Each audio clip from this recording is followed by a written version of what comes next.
Não é fácil quando nós somos desafiados, e mais difícil ainda quando as pessoas que nós lideramos, elas põem a nossa fé à prova.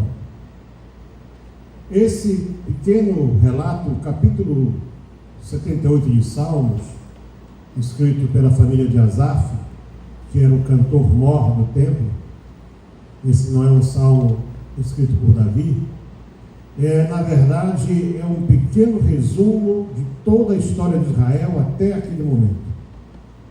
Se você observar, eles começam isso era um cântico, e eles vão levando a história de Israel até o momento em que já no começo da caminhada do povo de Deus, não foi no final, isso foi no começo, foi logo depois que Deus decretou que todos aqueles rebeldes não entrariam na terra prometida porque duvidaram do poder dele. No capítulo 11 de Números, que é o quarto livro da Bíblia, nós vemos que o povo, havia uma mistura, em algumas versões da Bíblia diz assim, mas o vulgo no meio deles teve desejos. Aqui fala, aconteceu que o povo começou a queixar-se das suas dificuldades. E no versículo 4, um bando de estrangeiros que havia no meio deles se encheu de gula. E aquilo acabou por contagiar o povo de Deus, porque o alimento que caía todos os dias, de domingo até sexta-feira de manhã, era uma espécie de... Era algo que nós não sabemos bem, só que era chamado de maná. Maná é uma expressão hebraica que quer dizer o que é isso. Maná quer dizer o que é isso. Quando eles viram aquilo cair, que o povo estava com fome, o povo saíra do Egito, é evidente que aquela saída, por mais bem programada que fosse, não seria possível conduzir alimento, como dizem os estudiosos judeus, para 5 ou 6 milhões de pessoas. Eram 603.500 homens acima de 20 anos. Agora cada um deles tinha esposa, tinha filhos, portanto era uma multidão gigantesca. E então, assim que a comida, portanto, diminuiu, estava acabando, o povo cercou Moisés, pediu comida, e Deus disse, a partir de amanhã vai cair o maná. E caía, e quando o maná caiu, aquele pozinho branco, aqueles flocos brancos, o povo saiu, viu aquilo surpreso, disse, o que é isso? Ele disse, maná, o que é isso? Mas, durante 40 anos, tudo que aquele povo tinha para comer era tão somente o maná, com o qual eles faziam pães e podiam comer. Você tem que entender que só em 2 momentos, nesses 40 anos, é que eles comeram algum tipo de carne. Mas o povo se queixou. A Bíblia diz que o maná era como semente de coentro, e o povo saía recolhendo o maná nas redondezas e o moía no moinho manual, ou socava num pilão, depois cozinhava o maná e com ele fazia bolos. Moisés ouviu gente de todas as famílias se queixando, e então quando Moisés ouviu aquela queixa, ele não tinha nada que dizer ao povo. E só que nós podemos fazer nessa hora é falar com Deus. Quando somos confrontados com necessidades grandes, eu sei como isso é, toda a minha vida tem sido assim. Eu, quando estive aqui, o pastor Toninho estava ainda enfrentando problemas, tinha reaberto a igreja, vizinho de um lado e do outro, ameaçando ainda fechar tudo. E eu disse para ele, sossega, você vai comprar isso aqui tudinho. Acho que isso você lembra. Isso aqui você vai comprar isso tudo. Só que ele é desassossegado mesmo, ele foi além, já comprou para frente, para trás, para o lado, e vai continuar, irmãos. Então, meus queridos, eu fico admirado de ver como as pessoas passam a ideia de milagre aí fora, como se fosse possível ter uma maquinazinha e você alimentar aquela máquina com alguma coisa e apertar um botão e o milagre sair na frente. Não é assim que funciona. Os milagres vão acontecer na hora de Deus, no momento de Deus. Deus faz ou não faz. Agora, Ele quer fazer milagre. Amém. Toda a minha vida, eu só trouxe, não é falta de fé não, pastor, mas é porque está acabando, eu só trouxe 10 livros desse hoje, viu? Que é a minha história. Toda a minha vida, tudo, desde que eu me entendo como gente, a minha vida é um milagre. Eu era ainda um bebê de pouco mais de 6 meses de idade quando eu tive meningite. E é claro que eu não posso lembrar disso, mas foi passando da minha mãe para a minha irmã mais velha, e ela disse que quando o médico mandou que a minha mãe me levasse para casa, porque, imagina, irmãos, em 1950, tinha poucos anos só da penicilina, que começou a ser usada no tempo da Segunda Grande Guerra, e não havia um tratamento ainda para a meningite, que até hoje mata muita gente. E disse o médico: olha, pode levar ele para casa porque não tem remédio. Na frente do médico, ela me levantou para dizer: Senhor, se esse filho é para viver para ti, cura. E naquele mesmo momento a febre desapareceu, eu parei de chorar e estou vivo até hoje. Então, os milagres eles vão acontecer naturalmente na nossa vida. Você vai ver, por exemplo, aqui nesse livro, que milagre é você chegar em casa, você não tem dinheiro para você comprar gás, já há 3 meses você não consegue comprar gás, usando um bujão de gás há muito tempo, chegar domingo depois do culto abençoado, e aí quando a irmã Rosa foi fazer, que chamava aquela farofa comunitária, né? Que eu sou advogado, a minha casa tinha sempre muita gente, não éramos só nós, e ela fazia a farofa comunitária. Quando foi lá, não tinha gás. Nós tínhamos uma auxiliar, chamada Vilma, uma jovem maranhense, e ela disse assim para mim: irmã Léo, o gás acabou. Eu disse: então vai lá na despensa, traz uma outra botija. Ela disse: irmã Léo, nós só temos 3 botijas. E tem mais de 3 meses que o senhor não compra gás, não tem mais gás, está tudo vazio. E eu disse: espera assim, mas você já foi lá hoje ver? Vai lá. E ela foi lá, e quando ela voltou, ela era bem escura mesmo, ela vinha pálida, e ela vinha trêmula, e ela não conseguia falar. O que foi que você viu, menina? Você viu um fantasma? E ela diz assim: é o que, menina? A botija está cheia. Oh, meu Deus. Então esse é o Deus que eu conheço. Mas é natural, o povo, você vê ali que os cantores, né, da família de Asaf, eles relataram bem o momento em que o povo, portanto, desafiou Deus. Será que é possível Deus nos preparar uma mesa no deserto? É verdade que quando saímos lá do Egito, a gente tirou água da rocha, mas tirar água da rocha é uma coisa, agora dar comida para 3, 4, 5, 6 milhões, da carne. Será que Deus perdeu o poder dele? Será que esse Deus que nós chegamos aqui e nós agradecemos porque estamos na presença dele, e nós louvamos o nome dele, e nós cantamos louvores que dizem quão grande ele é? Será que este Deus está limitado ao meu problema ou à minha dificuldade? É certo que não. E eu quero te dizer nesta noite que não importa o tamanho do teu problema e o tamanho do desafio que você está enfrentando hoje, não importa. Eu quero te dizer que tudo é possível ao que crer. Tudo é possível ao que crer. A jovem que esteve conosco naquele culto, primeiro evento missionário desta igreja, ela tinha estado lá em Moçambique, lá na Vila do Charre, é um lugar perdido até hoje. Eu estava para construir um templo, estava só nos alicerces ali, e eu fui com muito material para, portanto, erguer as paredes do templo.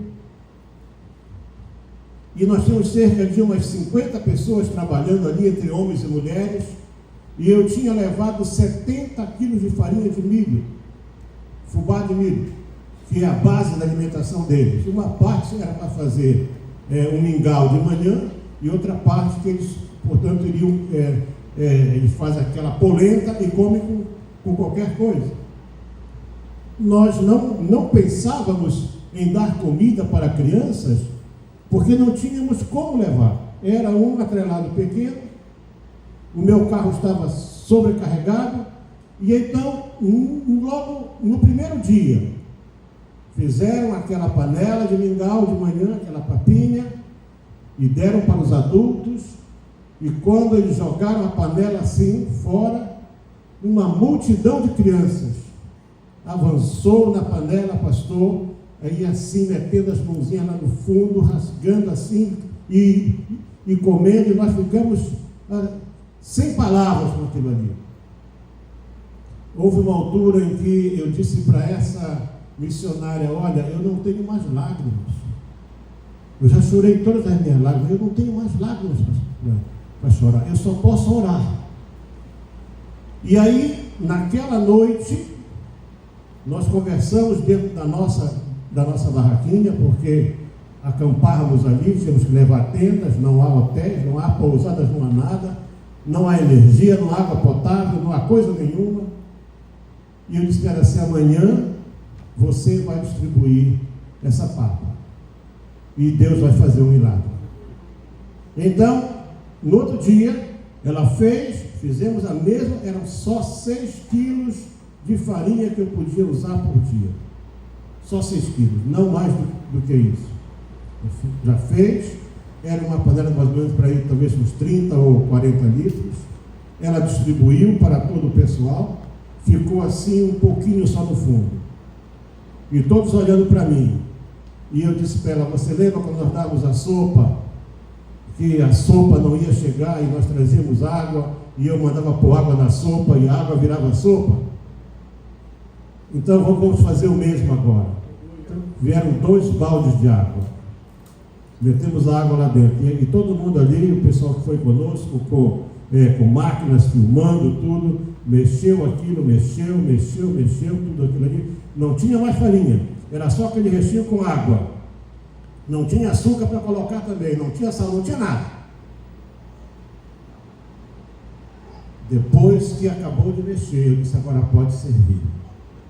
Eu tenho uma foto lá na igreja, que quase todo culto de missões a gente põe. Nós temos 2 cultos missionários por semana. É um menino com um prato assim, parece assim que ele está colocando um troféu.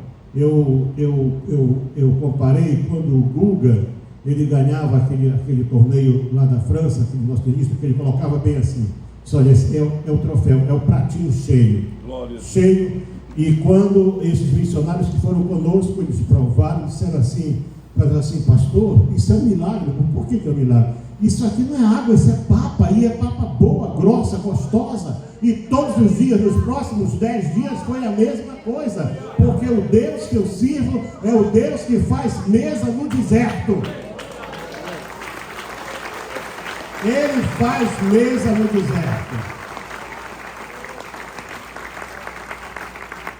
Então, naquele dia, talvez umas 50 crianças comeram. Mas quando souberam que tinha comida, no outro dia vieram mais de 50. Eu sei que já nos últimos dias, irmãos, nós não podíamos contar. Já nunca acabou o mingau, e sempre foi assim, enquanto a última criança não foi servida. Porque o Deus que eu sirvo, Ele faz mais do que uma mesa no deserto. Pois muito bem, mas o servo de Deus, Moisés, ele foi desafiado. E o desafio, ele foi falar com Deus, e ele disse assim, aqui no verso 10, Moisés ouviu toda a gente se queixando, e ele se acendeu de ira contra o Senhor. E isso pareceu mal, e ele perguntou ao Senhor, por que trouxeste este mal sobre o teu servo? Foi porque você não gosta de mim? Você colocou esse peso nos meus ombros? Por acaso fui eu quem concebeu esse povo? Fui eu quem deu a luz? Por que me pedes para... Moisés fez um desabafo. Isso é uma oração de quem está desabafando. E o Senhor disse a Moisés, reúne-se. Eu fico maravilhado, pastor, como é que Deus faz. Deus não disse, Moisés, eu vou fazer isso. Olha, reúne-se. Você está cansado? Reúne 70 homens, eu vou tirar de ti um bocado de unção e vou pôr sobre eles. Deus resolve os problemas na medida em que eles vão aparecendo. O Moisés estava sozinho, ele disse, ok, então eu vou te dar 70 auxiliares. Moisés disse, Senhor, eu não quero 70 auxiliares, eu quero comida para o povo. Isso é o que ele queria. Mas Deus queria dar para ele auxiliares. Porque 100 pessoas para nos ajudar, fica muito difícil fazer a obra. E os 70 vieram. E aí Deus disse assim, olha, fala para o povo, para que eles se consagrem, aqui no verso 18, para amanhã, pois vocês comerão carne. O Senhor os ouviu quando se queixaram a ele, dizendo, se tivéssemos carne para comer. Agora o Senhor lhes dará carne e vocês comerão, não apenas um dia ou dois, mas um mês inteiro. Deus tem senso de humor. Não vai ser só um dia não, vocês vão comer carne um mês até sair carne pelo nariz, pelo ouvido, vai sobrar bênção na tua vida. Deus não está limitado àquilo que você acha que precisa. Deus quer abençoar você além. Você tem que ser um distribuidor de bênçãos. Às vezes nós pedimos para nós, não, Deus quer te atender e Deus quer fazer de você um promotor de bênção, um distribuidor de bênção. Deus quer te usar para você abençoar outros. Chego eu lá em Moçambique, em 1988, ainda um advogado, ainda com escritório, com loja, com tudo. Para mim aquilo era só um desafio. Eu tinha ido para lá, disse, pô, eu vou porque o meu pastor insiste que eu vá com ele, eu vou. Mas para mim acabou missão aqui. A minha missão acaba aqui. Mas no primeiro dia, que foi o dia em que eu fui mais provado, mal desembarquei, um soldado endemoniado dentro do aeroporto quase me assassinou com a metralhadora. Ele queria me serrar ao meio. Saio daquele aeroporto, a 1 quilômetro explodiu um prédio inteiro. Um carro armadilhado explodiu um prédio. E eu vi tudo isso. Quando chegamos ali, estava já há 2 dias viajando, sem dormir. Fomos para uma sala de refeições.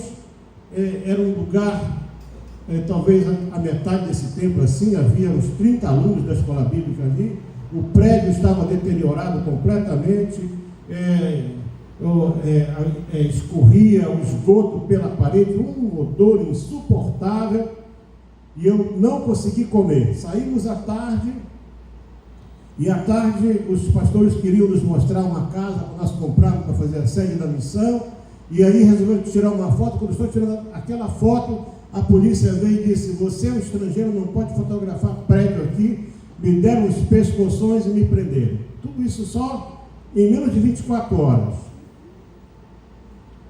Quando eu chego em casa, por volta das 6 e pouca, ligo para cá, acordei a irmã Rosa, que ela estava dormindo, e disse, eu não me dei conta, né, que lá nós estávamos na frente, certo? E então eu falo com ela, era de dia aqui, ela disse assim, olha, eu tenho uma triste notícia para poder te dar. O que foi? Entraram na nossa loja essa noite e fizeram uma limpa, roubaram tudo.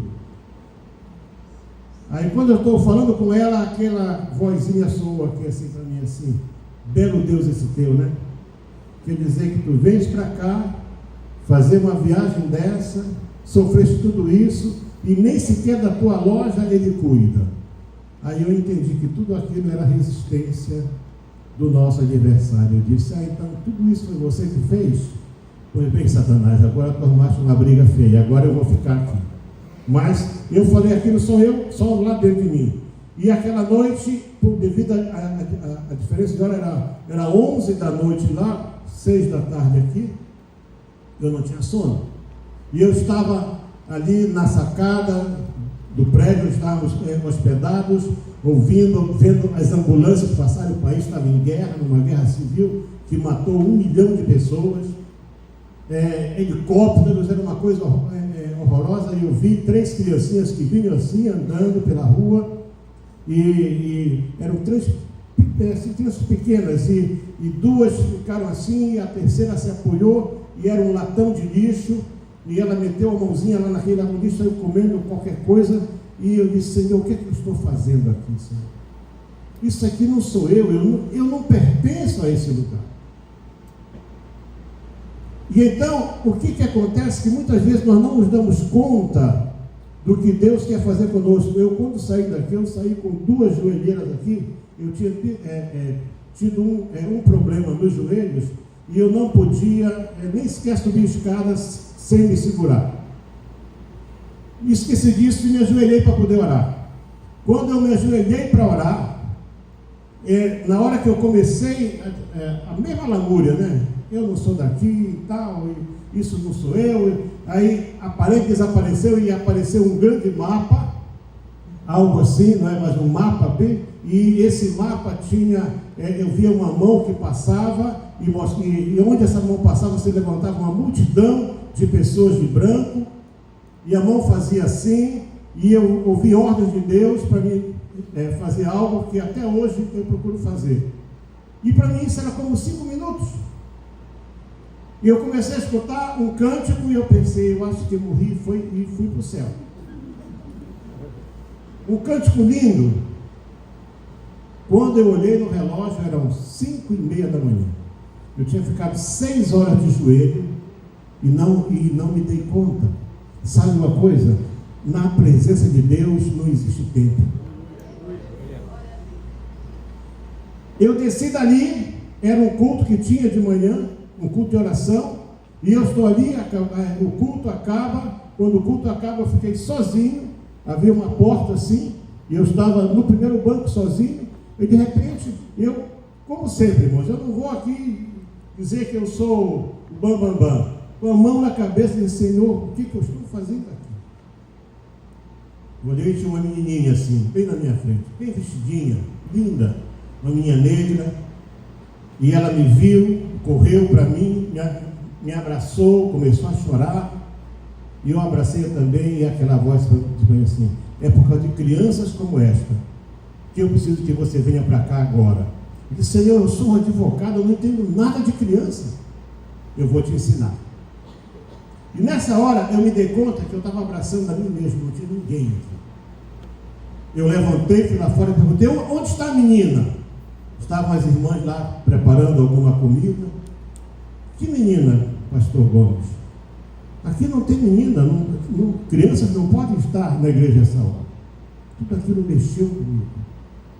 Porque Deus sempre vai usar coisas pequenas. Deus usou o maná, que era algo pequeno. Deus, quando o povo sai do deserto, sai do Egito, entra no deserto, e a água era uma água amarga, sulfurosa, Deus mostra a Moisés um pequeno pedaço de madeira, e disse, joga na água, e a água ficou curada. Foi uma menininha na casa do grande general Naamã, que levou a notícia de que, se esse general pudesse conhecer o profeta de Deus, ele ficaria curado. Você se julga pequeno, saiba, você é a pessoa que Deus quer usar. Deus não está preocupado em coisas grandes. Deus faz coisas grandes usando pessoas pequenas como nós e simples como nós. Deus quer usar você. Quando aquela grande fome foi profetizada por Elias lá em Israel, Deus disse para ele: olha, levanta-te, vai lá para Sarepta em Sidom, que eu já falei com uma viúva para cuidar de ti. Toda aquela região havia seca, não tinha alimento, não tinha trigo, não tinha nada. Elias foi para lá. Quando ele chega lá, ele viu aquela mulher, pediu água para ela. E ela vai buscar água e diz: olha, junto com a água, faz assim, faz um bolo pequeno e traz para mim. E ela disse assim para ele: eu não posso fazer nada para ti. Eu só tenho um pouco de farinha, um pouco de azeite, e eu vou fazer um pão para mim, para o meu filho, para a gente comer e morrer. Ele disse: não, faz primeiro para mim o bolo. Sabe, quando eu vi essa palavra primeiro, pastor, essa palavra me chamou a atenção. E o meu filho estuda hebraico. Eu disse: meu filho, fala com o teu professor e pergunta para ele se essa palavra primeiro que Elias usa aí é a mesma palavra no princípio que Deus usa lá em Gênesis. Se é a mesma palavra. E se é a mesma palavra também que está lá em Deuteronômio 26, quando Deus fala sobre as primícias. Aí o professor disse para ele assim: mas como é que você faz essa pergunta? Não, esse é o meu pai. Ele disse: pois diz para o teu pai que é a mesma palavra de no princípio criou Deus os céus e a terra. É a palavra que está em primícias em Deuteronômio. E é a palavra primeiro, ou seja, primeiro para Deus. Quando você faz um voto de dar primeiro para Deus, você está jogando fora o teu problema. Você ainda não sabe. Você já venceu a crise, você já venceu o desânimo, você já venceu a doença, você já venceu a depressão, você já venceu tudo. Só quando você faz um voto de fazer primeiro para Deus. Às vezes nós pensamos: não, mas como é que eu vou fazer um voto?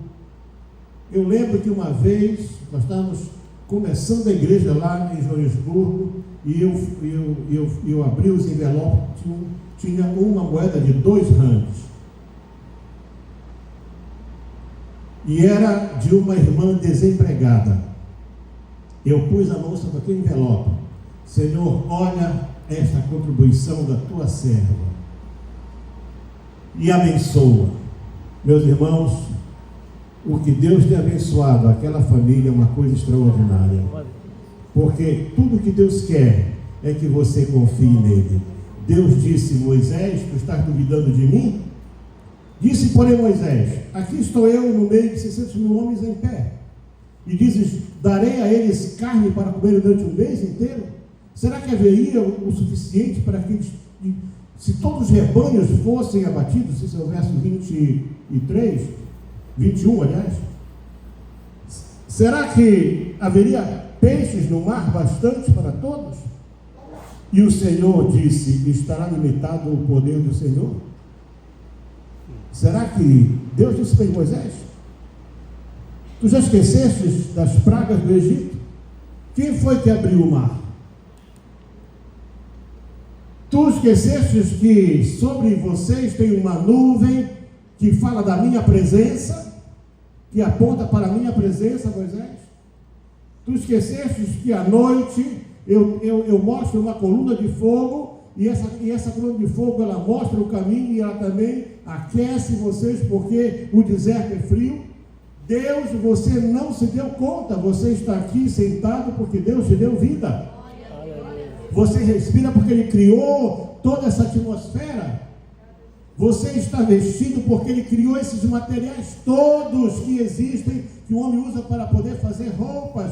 Sabe, temos que parar de duvidar e começar a confiar e declarar que esse nosso Deus é poderoso para fazer tudo muito mais abundantemente, além daquilo que pedimos ou pensamos, segundo o poder que em nós opera. E não é o poder da dúvida, é o poder da fé.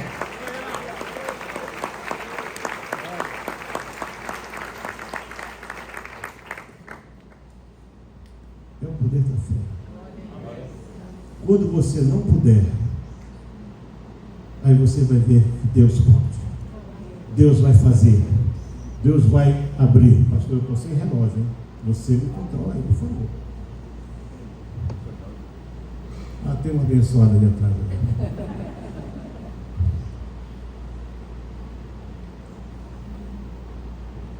Será que Deus pode fazer uma mesa no teu deserto? Glória a Deus. Mas você esqueceu que cada vez que Deus levou alguém para o deserto, essa pessoa saiu dali modificada, saiu transformada. Ela saiu muito melhor do que ela entrou lá no... Deus nunca leva alguém para o deserto para jogar aquela pessoa para baixo. Deus leva a pessoa para o deserto para revelar que Ele é Deus, porque o deserto significa ausência. Não é só ausência de água, é ausência de tudo. Mas se tem uma coisa que não falta no deserto, quando Deus leva você para lá, é a presença de Deus na tua vida. Deus não leva você para lá e te deixa sozinho, não. No começo do ano de 95, eu estava passando por uma crise terrível lá na África do Sul. E aí eu organizei uma conferência na igreja. Eu estava sem carro, morando numa casa alugada. E quando acabou aquela conferência, um dos pregadores veio e disse assim: eu tenho uma palavra de Deus para ti. Deus disse que tens passado por tantos desertos que tu esqueceste de ver os oásis que Ele preparou para ti. Mas Ele disse que preparou um. Mas como você é muito apressado e é capaz que você não olhe, Ele disse que Ele vai te pegar e vai te meter nesse oásis. E meteu, irmão, porque eu estou lá até hoje. Eu posso não ter saído do deserto, mas eu estou no oásis que Deus preparou para mim. E esse oásis já me permitiu, irmão, nesses 35 anos, nós já plantamos mais de 1000 igrejas na África. Você não queira saber, aí por volta de 2010, 2012, nós tínhamos uma média de quase 10.000 batismos por mês em Moçambique. 10.000 batismos por mês. E lá o pessoal tinha costume de batizar só uma vez por ano. Eu disse: acaba com isso.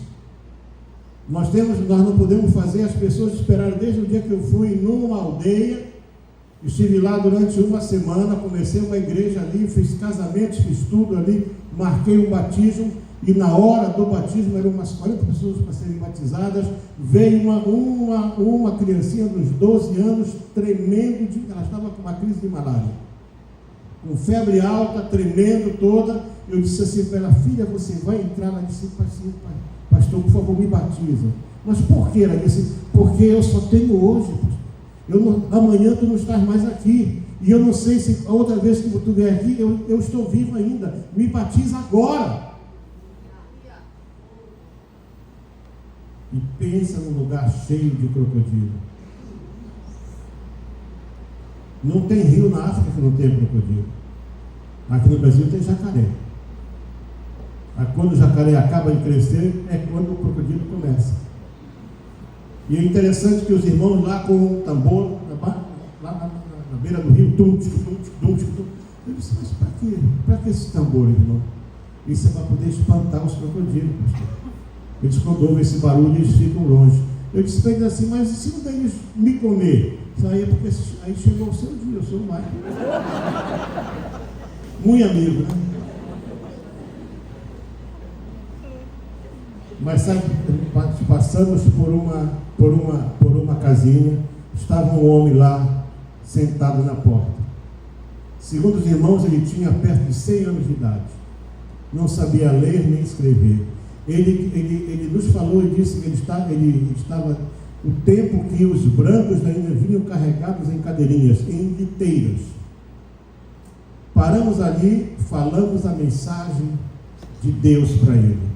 Ele disse assim: eu nunca ouvi nada semelhante a isso. Isso serve para mim? Eu disse: serve para você agora, se você quiser. E ele disse: eu quero. dobrou o joelho, nós oramos por ele na porta da casinha dele. Sabe a notícia que eu tive, pastor Branco?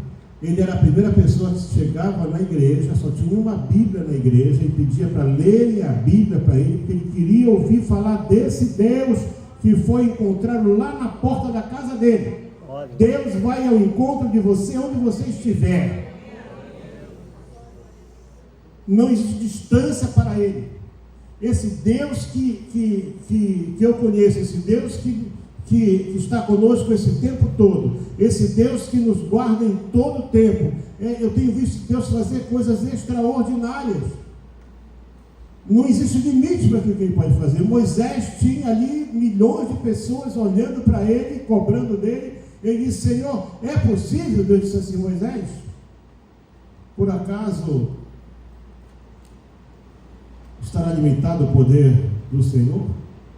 Agora você verá se a minha palavra se cumprirá ou não. Vamos estar de pé, então. Vamos fazer um milagre hoje na tua vida. Porque não há limite para aquilo que Ele pode fazer. Não há limite para o que Deus pode fazer. Não há limite.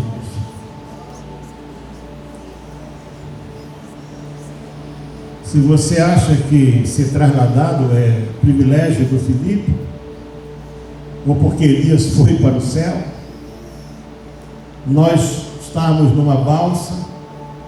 As balsas de Moçambique não são como as daqui, elas são pedaços emendados com parafusos. E a minha esposa foi descer do carro e ela enfiou a perna naquele buraco, com o movimento do rio, aquilo apertou a perna dela. Eu só agarrei assim e levantei de uma vez. Aquilo saiu rasgando tudinho, rasgou pele, perna, tudo aqui.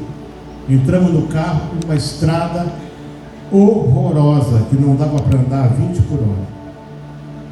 E eu puxando ainda um atrelado com mais de 700 quilos. Eram 5 horas da tarde, quando nós chegamos na beira do rio. Às 5h30 eu estava chegando lá onde tínhamos que chegar. Eram 60 quilômetros. Não me pergunta como, numa estrada sem condição, eu pude fazer 60 quilômetros em 30 minutos. Pastor, eu só fui me dar conta disso na volta. Um milagre hoje na tua vida. Porque não há limite para aquilo que Ele pode fazer. Não há limite para o que Deus pode fazer. Não há limite.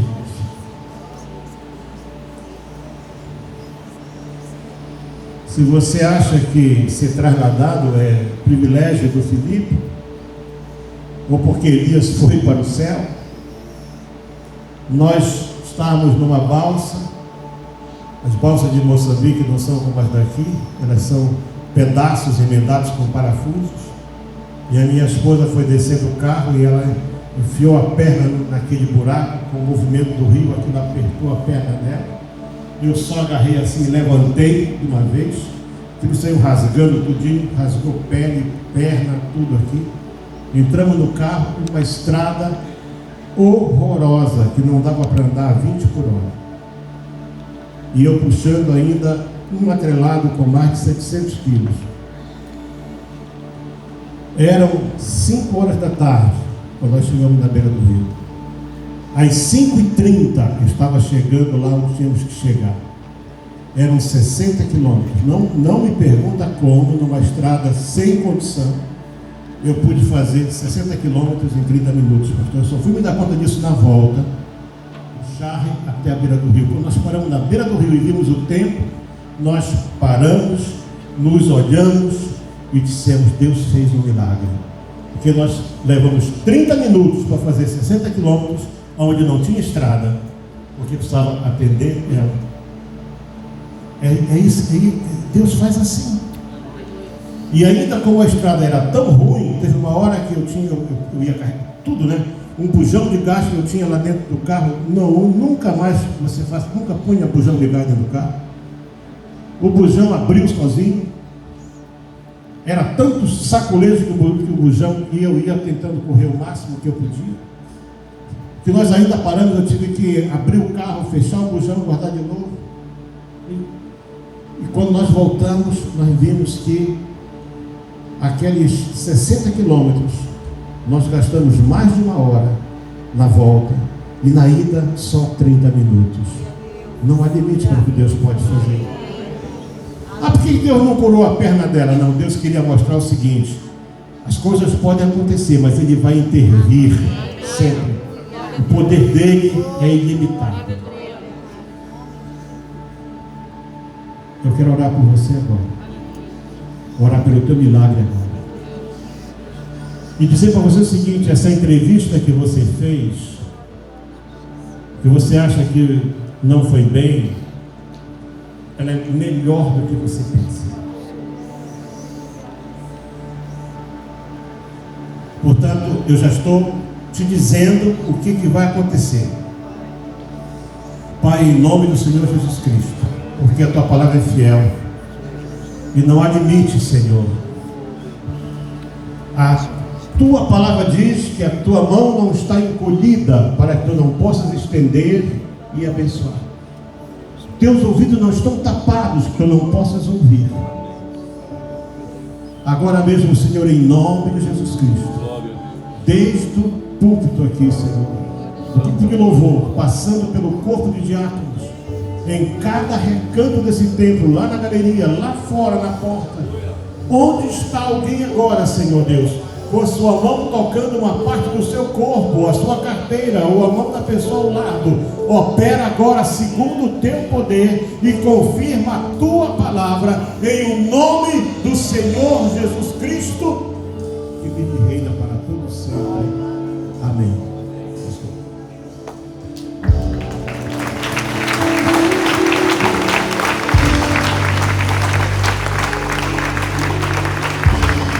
Graças a Deus, tua graça nunca falha, todos os dias.